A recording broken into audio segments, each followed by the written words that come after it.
ईशाय नमः। श्रीमते रामानंदाय नमः। आप सभी श्रेष्ठ जनों एवं विप्रजनों को सत सत नमन करता हूँ। घर में रहकर ही कोरोना जैसे महामारी से निपटने के लिए मैंने एक कविता की रचना की है। यह कविता इस प्रकार से है। हे सृष्टि के भोक्ता सत्कर्म करो सत्कर्म करो। हे सृष्टि के भोक्ता सत्कर्म करो सत्कर्म करो। तम प्रवृत्ति की शक्ति से जब जब धरा बेहाल हुए जब जीव जंतु ब्रह्मा भी तब रोए हैं। शक्ति से बढ़कर महाशक्ति परब्रह्म का जिसकी सत्ता कण कण में व्यापी है। आर्त प्रार्थनाओं के आवाहन से राम कृष्ण के असंख्य रूप में ही जग का कल्याण किए हैं। हे सृष्टि के भोक्ता सत्कर्म करो सत्कर्म करो। हे सृष्टि के भोक्ता सत्कर्म करो सत्कर्म करो। सृष्टि के प्रारंभ से लेकर असंख्य ज्वालाएं भड़की हैं। धरती की छाती सहस्त्रों बार फटी हैं। समंदर की सुनामी तूफानों की संकट घड़ियां आई हैं। हे सृष्टि के भोक्ता सत्कर्म करो सत्कर्म करो। हे सृष्टि के भोक्ता सत्कर्म करो सत्कर्म करो। माना 21वीं सदी में कोरोना ने सबकी गति को रोका है, परंतु ऐसी ज्वालाएं भड़की और बुझी भी हैं। सुनामी जिस मार्ग से आई उसी मार्ग से गई भी है। तूफानों को भी थमना पड़ा है। हे सृष्टि के भोक्ता सत्कर्म करो सत्कर्म करो।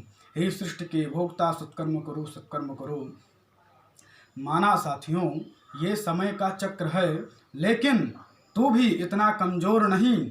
बुद्धि की शक्ति इंद्रियों को अपना शस्त्र बना। तू भी अपनी ताकत दिखा। इतना समय में भी सामर्थ्य नहीं है। हे सृष्टि के भोक्ता सत्कर्म करो सत्कर्म करो। हे सृष्टि के भोक्ता सत्कर्म करो सत्कर्म करो।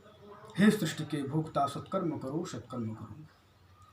और आप सभी से मेरा एक नम्र निवेदन है कि कोरोना जैसी महामारी से विश्व के साथ साथ अपना देश भी जूझ रहा है। ऐसे संकट के समय में पूजा पाठ जप तप और बढ़ाना चाहिए।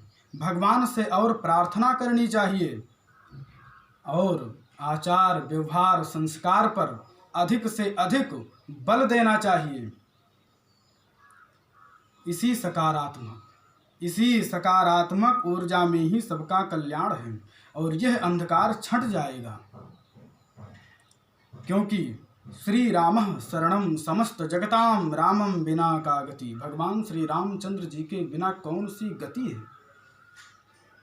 जब जब हमारे मित्रों से बात होती है, मैं उनसे भी यही निवेदन करता आ रहा हूँ कि यजुर्वेद का जो मंत्र है, ओम विश्वानि देव सवितर दुरितानि परासुव जद भद्रं तन्न आसुव, इस मंत्र में ईश्वर से प्रार्थना ही यही की गई है कि आप हमारे संपूर्ण दुर्गुणों दुर्व्यसनों और दुखों को दूर कर दीजिए और जो कल्याणकारक गुण कर्म स्वभाव सुख और पदार्थ हैं उसको हमें भली भांति प्राप्त कराइए। और इन्हीं मंगल कामनाओं के साथ साथ मैं अपने वाणी को विराम देता हूँ। जय जय श्री सीताराम।